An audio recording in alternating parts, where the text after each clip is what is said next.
What is up, everyone? This is MoTutorials here, and today I'm going to show you how to fix the drag and drop not working on your Windows 10 or 11 device. Let's get right into this. So if your drag and drop, like something like this, is just not working, right? Or for whatever product it is or item it is, right? Software, whatever, and it's just not working, there's a quick way to fix this. All you want to do is go to your search bar, type in CMD, right click into and run as administrator. Once you have this done, we're going to take in two commands. Basically, this is the first one. You're going to let this run, and this is going to take some time. I'm going to basically X out and then do it again for the next command. But you're going to see this is going to start over here, and it's going to go from 0% to a full 100%. Once that's done, I want you to basically wait for 100%, but for the sake of the video, so we speed it up, I'm going to show you what to do next.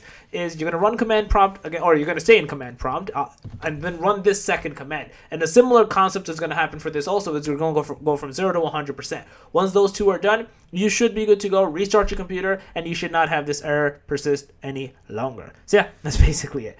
If you guys like the video, please smash the thumbs up. Guys on the channel, make sure to subscribe, click that notification bell, and I'm MoTutorials out. Peace.